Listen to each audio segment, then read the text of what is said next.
10월 26일 날 모세의 설교를 끝내고 오늘 다시 합니다.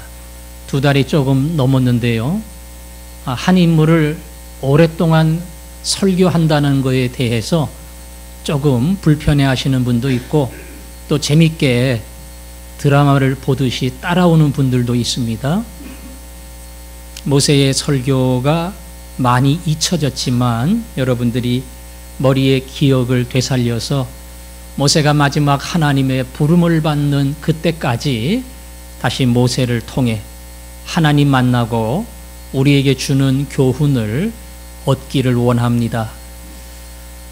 몇 주 전에 제가 아내와 함께 엑소더스라고 하는 영화, 출애굽이라고 하는 영화를 봤습니다. 제가 모세에 관한 설교를 하기 때문에 더 관심이 있었고요. 그래서 한번 봐야겠다 마음을 먹었습니다. 비평가의 말에 의하면 출애굽기를 가장 사실적으로 묘사한 영화다 이런 말이 있었어요. 여러 가지 장면들이 제가 예상하는 것과 비슷했습니다. 그런데 홍해를 가르는 사건에서 말 그대로 쫙 바다가 쪼개지는 것이 아니고 서해안에 물이 빠져 갯벌이 드러나듯 거대한 물이 쫙 썰물로 빠지면서 바다에 육지가 드러나고 이스라엘 백성들이 거기를 건너갑니다. 애굽의 군대가 추격해 들어올 시간이 돼서는 또 거대한 밀물이 확 몰려와서 애굽의 모든 군대를 수장시켜 버립니다.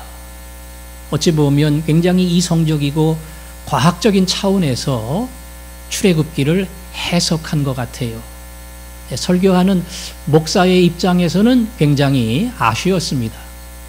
예전 윌리엄 와일러가 감독했던 십계라는 영화는 60년이 되었는데 그 영화는 모세가 지팡이를 들고 하나님의 명령을 외칠 때에 말 그대로 바다가 둘로 쫙 갈라지는 그 장면을 그대로 묘사를 했거든요.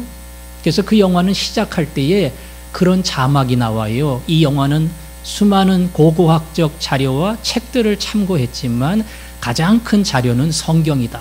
이렇게 나와서 굉장히 성경적인 자료에 근거해서 영화를 만들었습니다. 모세가 출애굽을 인도하는 지도자가 되고 그리고 광야길을 지나기까지 가장 큰 기적의 사건이 있다면 바로 홍해의 영광스러운 장면일 겁니다. 모세는 그 사건을 잊지 못합니다. 그리고 광야를 지나 오늘 출애굽기 18장에 보면 장인 이드로를 만나게 됩니다.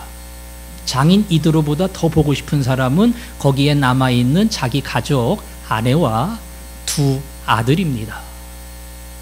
기러기 아빠 비슷하게 떨어져 살다가 가족을 만나니까 얼마나 좋겠어요.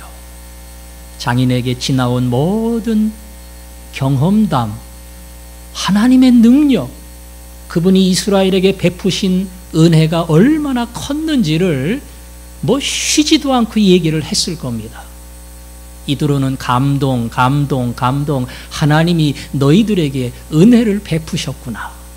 그리고 이드로도 얼마나 기분이 좋은지 그날 하나님 앞에 제사를 드리고 모세와 온 장로들, 지도자들을 모시고 잔치를 베풀었습니다. 하룻밤 지나고 모세는 다시 이스라엘 지도자의 역할을 하는데 열심히 합니다. 제일 열심히 하고 많이 하는 업무가 뭐냐? 재판입니다. 재판. 이스라엘 백성들이 가지고 온 수많은 갈등과 다툼을 모세가 재판을 하는 거예요. 이스라엘 백성이 몇만 정도 된다고 했습니까? 200만 명쯤은 된다 그랬어요. 이 고양시는 100만을 넘었는데 고양시 법원에 판사가 몇 명인지는 모르겠지만 열댓 명 되는 것 같아요. 근데 200만이 넘는 많은 백성을 한 사람이 다 재판을 하려니까 얼마나 힘들겠어요. 제가 계산을 해보니까 한 건당 5분 내지 10분으로 끝내야 돼요. 별론이고 뭐고 할 것도 없어요. 딱 듣고 빨리빨리 판결을 내려야 합니다. 장인 이드로가 옆에서 보다가 모세가 하는 일이 너무 안타까운 거예요. 그래서 모세에게 이야기를 합니다. 당신도 피곤하고 백성도 피곤하다. 아니, 백성도 피곤하지요. 오랫동안 고민하고 다툼이 있는 문제를 가지고 왔는데 5분 내지 10분이면 끝나거든요. 그것도 계속 하다가 다 못하면 내일로 연기돼요. 그러면 얼마나 짜증나겠어요. 빨리빨리 해결을 해줘야 되는데, 그러니까 백성도 지치고 특별히 당신은 쉬지 않고 그 일을 하니까 탈진하지 않을 수가 없다. 그러니 내 조언을 잘 들어라. 아주 진지하게 조언을 해줬는데, 우두머리 중간 지도자들을 세워야 된다. 천부장, 1000명을 다스리는 지도자예요. 백부장, 100명, 50부장, 10부장, 이런 리더들을 세워야 된다. 그리고 이런 리더들을 통해서 필요한 재판들을 하나하나 다 처리하고 당신은 제일 중요한 일을 처리해야 한다. 10명이 모였는데 10부장이 뭐 재판할 일 있겠어요? 거진 없죠. 50명 모였는데 거기서도 별로 없을 겁니다. 그죠? 제가 상상하기를 10부장, 50부장은 무슨 다툼이 일어나면 100부장에게 올렸을 것 같아요.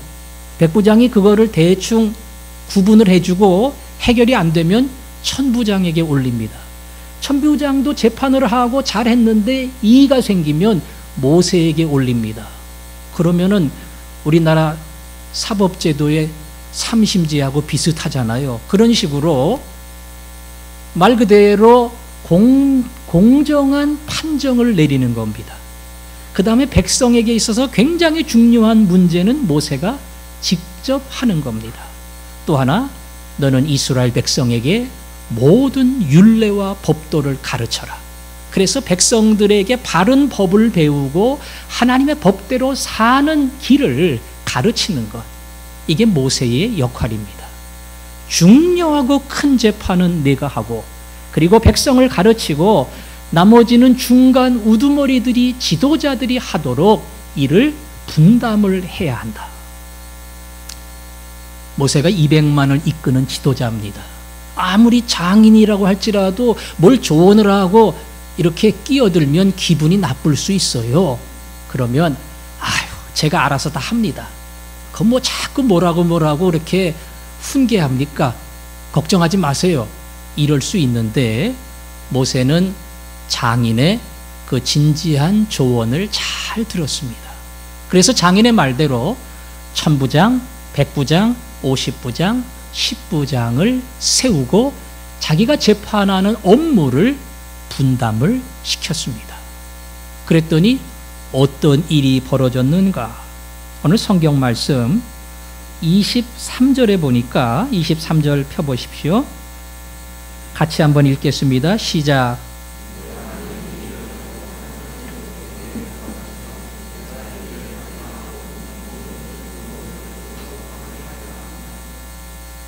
내가 나의 조언대로 잘하면 너도 감당할 수 있고 모든 백성도 자기 곳으로 평안히 가리라. 백성도 불만이 없어. 짜증낼 일도 없어. 중간 리더들이 다 해결을 하니까 평안히 자기 집으로 돌아갈 수 있다. 이런 질문이 떠올랐습니다. 장인 이드로가 조언했던 이 중간 지도자 모세는 왜 이런 대안을 생각하지 못했을까? 머리가 모자라서 그럽니까? 아니에요. 모세는 애굽의 모든 학술을 배우고 지혜가 가득한 사람입니다. 이스라엘의 지도자로 세우면서 하나님이 특별한 은혜와 능력을 주셨어요. 근데 광야에 사는 장인 이드로가 생각했던 것을 모세가 생각 못했다. 이거는 참 이해하기 어렵습니다. 아마도 모세는 이스라엘 백성의 갈등과 다툼을 재판하면서 그런 문제가 생겼을 거예요. 누구는 해주는데 너무 힘드니까 다 못해요. 그래서 어떤 사람은 빼놓습니다. 그러면 빠진 사람이 굉장히 섭섭하겠죠. 누구는 자기가 재판하고 나는 못 해준다 그러고 사람 무시하는 거냐? 어떻게 그럴 수가 있느냐? 그러니 모든 사람을 공평하게 하려니 모세가 전부 다 재판을 하는 겁니다. 왜? 상처받지 말라고. 자기는 힘들어요. 기운이 빠져요. 그러나 누구도 그것 때문에 마음 상하지 말라고 모세가 할 수 없이 전부를 공평하게 다 하는 거예요. 그러다 보니까 몸은 힘들지만 그 무거운 일을 감당을 한 겁니다. 오늘날 교회 목사가 비슷한 길을 갈 수가 있습니다. 목사가 목회를 하면서 우리 교회처럼 아주 큰 교회는 아닐 때에 목사가 나름대로 교인들에게 전화도 합니다. 병원에 방문도 합니다. 찾아가 신방합니다. 기도를 부탁하면 기도해주고 안수도 합니다. 목사가 이렇게 직접 교인들과 개인적인 접촉을 가지면 교인들이 좋아해요? 싫어해요? 좋아합니다. 나에게 관심 가지고 목사가 가까이 찾아오는 것을 교인들이 좋아합니다. 내가 목회하는 것을 교인들이 좋아한다는데 목사가 조금 피곤해도 못할 일이 없어요. 얼마든지 합니다. 그러나 이게 너무 목사에게 집중이 되면 거꾸로 문제가 발생합니다. 목사를 중심으로 많은 사람이 그 한 사람을 의지해서 살아가면 반대로 목사가 흔들릴 때 교회가 흔들리는 그런 위험 상황이 생깁니다. 제가 한 달 반 동안 쉬었습니다. 우리 부교역자들이 강단을 지키고 많은 일꾼들이 교회를 잘 섬기면서 아무 문제가 없었습니다. 부목사님에게 물어보니까 목사님 안 계셔도 특별한 문제 없이 평안했습니다. 얼마나 감사한지요. 제가 예전에 아플 때는 한 6개월 가까이 쉬었어요. 그때도 마음에 부담이 있었지만 교회가 편안했습니다. 이런 식으로 목사가 아파서 자꾸 6개월도 비우고 1년도 비우고 이러면 목사 중심으로 돌아간 교회는 삐꺼덕거리게 돼 있어요. 만일 목사에게 스캔들이 생겼다. 그러면 우리 목사님 이랬던 교인들이 다 흔들립니다.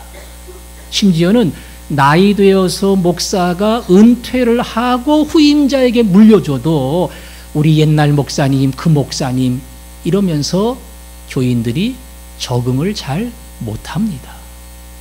그래서 모세처럼 모든 일을 하고 모든 것을 책임진다는 것이 참 중요하지만 거꾸로 너무 목사를 의지하는 것, 그것은 바른 목회의 방법이 아닙니다. 다윗은 자기를 섬기는 충성스러운 일꾼들 쭉 30명의 이름을 들으며 감사했습니다. 나를 위해 일하는 일꾼들이다. 예수님에게는 12명의 제자들이 있었습니다.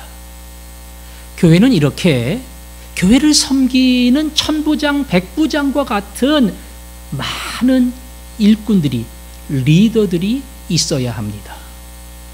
오늘 임명식을 할 때에 각 부장들을 발표할 겁니다. 부장은 재직회에서 자기 부서에 맞는 일을 책임지는 겁니다. 그리고 부장을 도와서 일하는 부원들이 있습니다.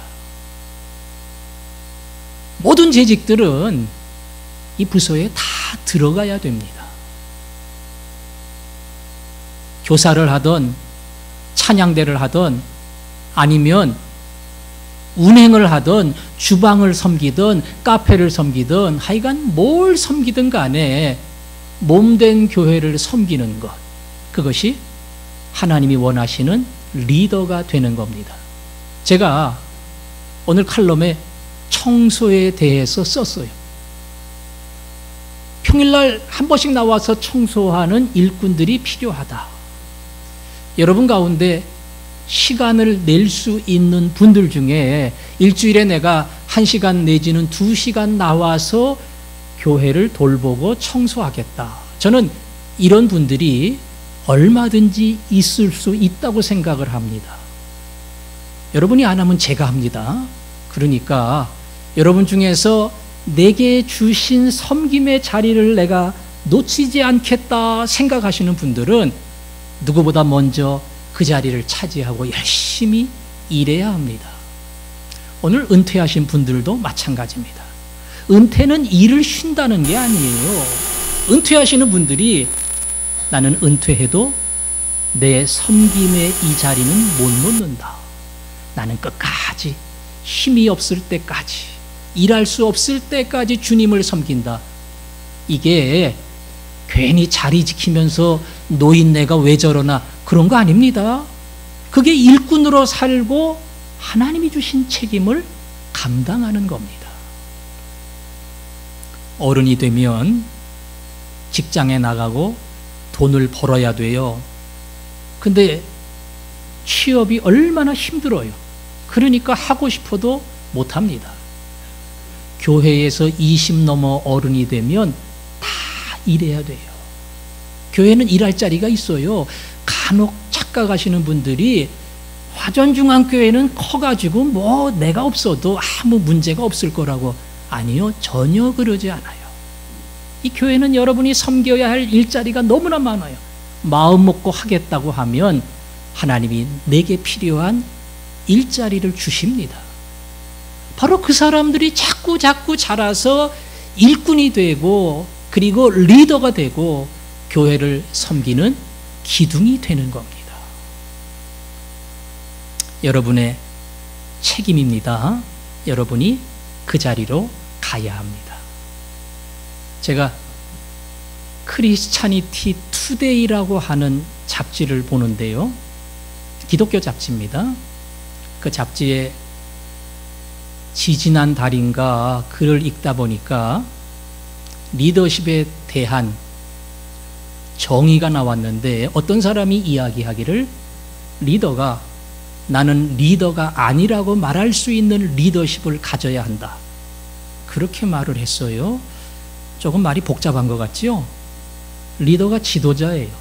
지도자가 나는 지도자라고 말을 안 할 수 있는 지도력을 가져야 한다. 그 말입니다. 거꾸로 말하면 많은 리더십을 넘겨줘야 되고 반대로 말하면 진정한 리더, 진정한 주인은 예수 그리스도다. 이걸 항상 잊지 말고 살아야 된다. 그 뜻입니다. 여러분들이 저를 아끼고 소중히 여겨줍니다. 제 설교를 듣고 재미가 없는 분도 있고 뭐 조는 분도 있고 여러 사람이 있겠지만 반대로 은혜를 받는 분들도 있어요. 심지어는 유튜브로 제 설교를 또 듣는 분도 있습니다. 목사님 설교를 2번 들으면 더 은혜가 된다. 제가 뭐 가정 모임 매일 보고해서 그런 이야기를 들으면 기분이 좋겠어요? 안 좋겠어요? 기분 좋지요. 근데 제일 설교를 감동 있게 듣는 사람 중에 한 사람이 우리 딸내미입니다. 우리 딸은 러시아 모스크바에서 종종 유튜브로 제 설교를 듣습니다. 그리고 전화할 때마다 세상에 우리 아버지보다 설교 잘하는 사람이 없다고, 우리 아버지가 얼마나 설교를 잘하는지 모른다고.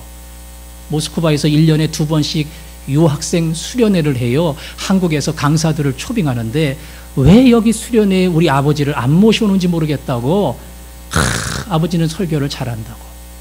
제가 뭐 싫지는 않아요. 예. 근데 또 그만큼 더 신경 쓰게 만들거든요. 그래서 제가 쓸데없는 소리 하지 말라고, 너 하는 거나 잘하라고 제가 그렇게 얘기를 합니다. 뭐 가족이 얘기하든 누군가 얘기를 하든 참 기분이 좋아요. 그러나 중요한 것은 내가 진정한 리더가 아니라는 것. 다시 말하면 하나님만이 리더고 목사든 장로든 집사든 권사든 우리가 똑같이 그리스도의 종이고 특별히 목사가 교회를 책임지면서 그 역할을 자꾸 분산시키는 것, 그것이 교회를 바로 세워가는 가장 중요한 방법이다. 그래서 우리 교회는 그나마 건강한 교회다 이렇게 생각을 합니다. 왜냐하면 제가 자리를 비워도 아무 상관이 없으니까, 잘 돌아가니까, 그만큼 많은 지도자와 리더들을 세워놨기 때문에 이분들을 통해서 교회가 그대로 유지가 됩니다. 특별히 우리 교회 목양장로로 섬기는 분들, 이분들의 역할이 조금씩 중요해지고 있고요. 특별히 가장과 총무들, 지난번 박종진 집사님 분가를 시키면서 다 합쳐서 30가정, 30명의 가장, 30명의 총무가 됐어요. 이분들이 교회를 열심히 섬길 때에 제게는 다 부목사와 같은 분입니다. 부목사가 60명이다. 그런 교회는 교인들이 몇 명 될까요? 최소한도 10,000명은 돼야 돼요. 10,000명. 근데 우리 교회 교인들 주일날 출석을 한 330명 이 정도 나오는데 부목사를 60명 두고 있다. 그러면은 뭐 좀 이상한 교회지만 대단한 교회죠.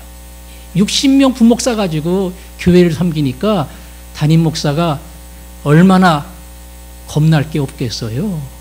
우리 교회는 그렇게 중간 지도자들을 통해서 든든히 쓴다. 앞으로 더 그런 일들을 많이 할 겁니다. 기둥과 같은 역할들을 할 겁니다. 우리 교회는 더 든든해질 겁니다. 이분들이 자꾸 주님의 일꾼들로 자랄 겁니다. 그리고 바로 그 일꾼들이 여러분입니다.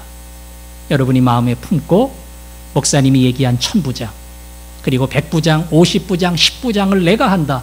그런 마음으로 자라갈 때마다 하나님이 그들을 통해서, 여러분을 통해서 영광을 받으실 줄로 믿습니다.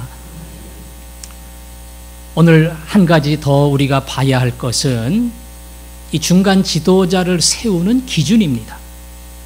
성경 말씀 25절에 보니까 모세가 이스라엘 무리 중에서 능력 있는 사람을 택하여 그들의 백성의 우두머리 곧 1000부장, 100부장, 50부장, 10부장을 삼음해 그랬죠? 어떤 사람을 택했느냐? 능력 있는 사람을 택했다. 능력 있는 사람이 누구를 말하느냐? 위에 21절에 보면 21절 거기에 설명이 되어 있습니다. 같이 읽겠습니다. 시작.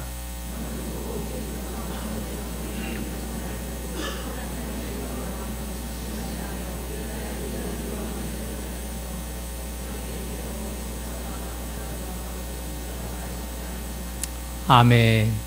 자, 여기 능력 있는 사람 그랬고 세 가지로 설명했지요. 하나님을 두려워한다. 진실한 자다. 불의한 이익을 미워하는 자다. 이런 사람이 일꾼이 되어야 한다.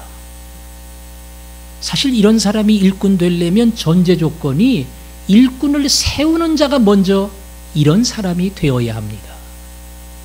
모세가 하나님 두려워하고 경외하는 자, 까불까불하고 지 맘대로 하고 지 욕심대로 하고 지 멋대로 하고 이러면 안 돼요.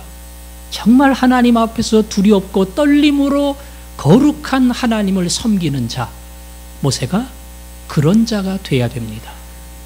그리고 말 그대로 진실한 자. 진실하다고 하는 것은 말과 행동이 함께 가는 자예요. 말로는 기도합시다 그랬는데 자기는 기도 안 해요. 사랑합시다 그러는데 쌀쌀 맞아요. 그러면은 누가 따라가겠느냐고요. 제일 헌신하고 기도하고 사랑하고 이럴 때 성도들이 따라가겠지요.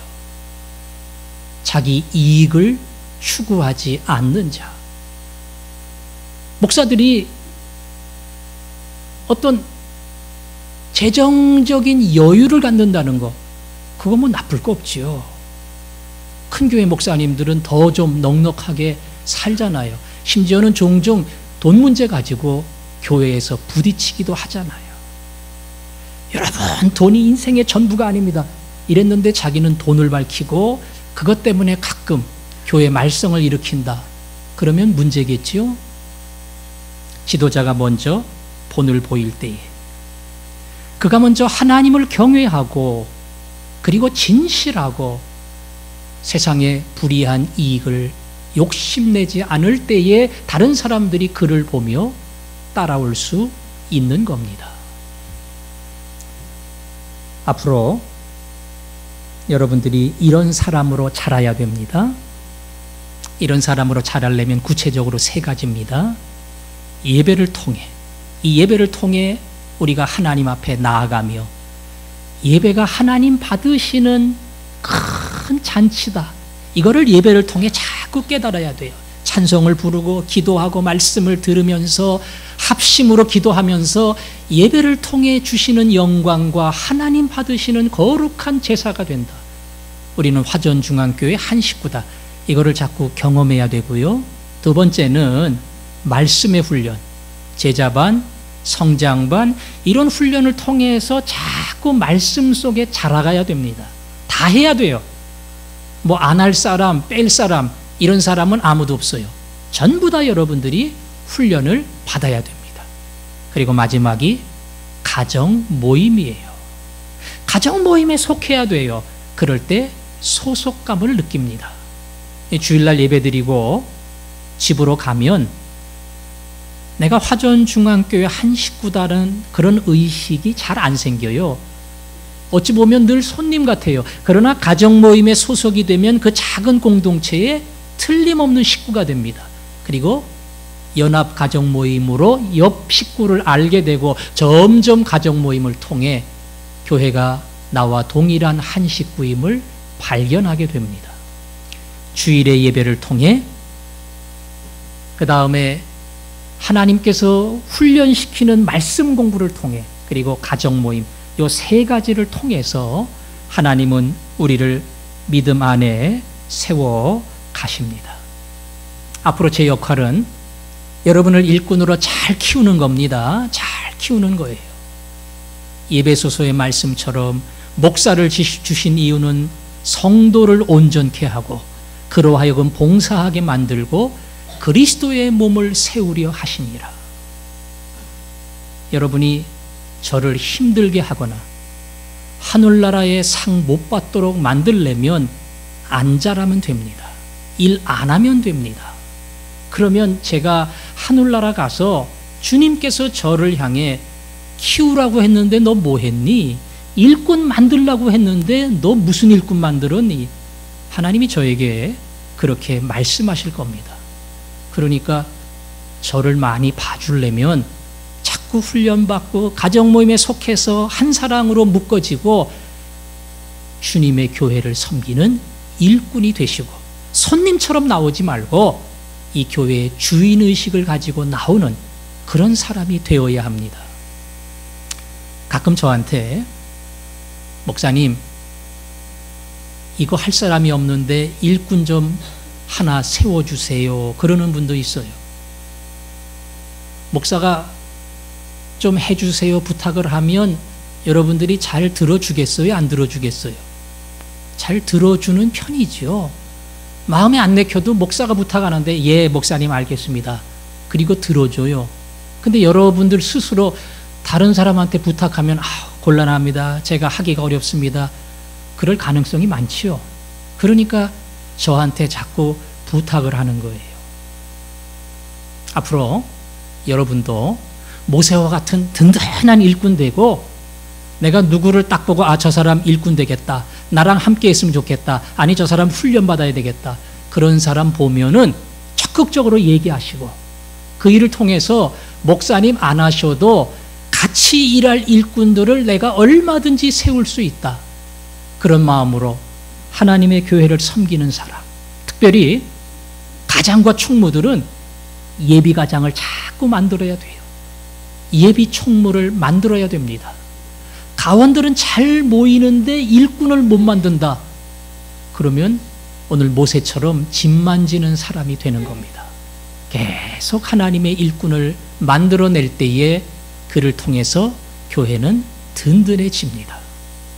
오늘 제가 성경 말씀보다는 조금 적용에 해당되는 이야기를 많이 여러분에게 말씀을 드렸습니다.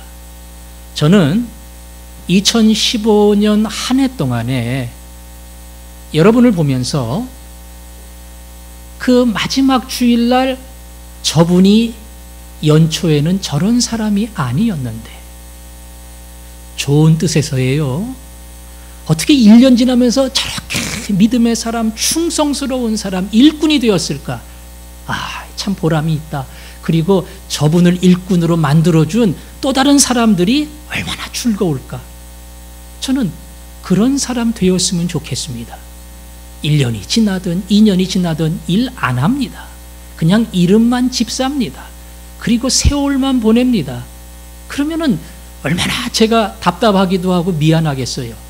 1년 동안 몸된 교회를 잘 섬기고 든든한 일꾼으로 자라나는 사람.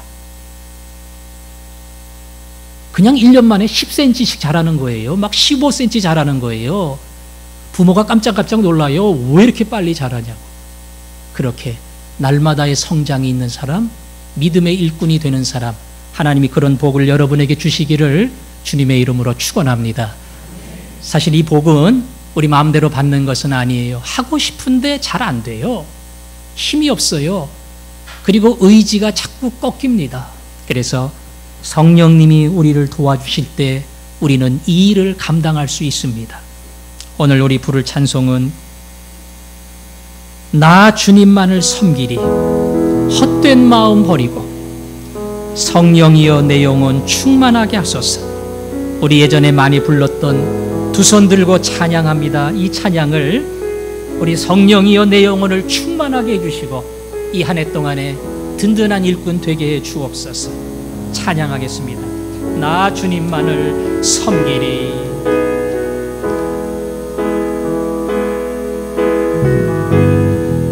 나 주님만을 섬기리.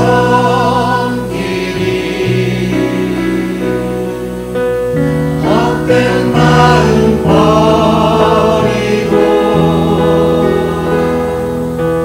성령이여 내 영혼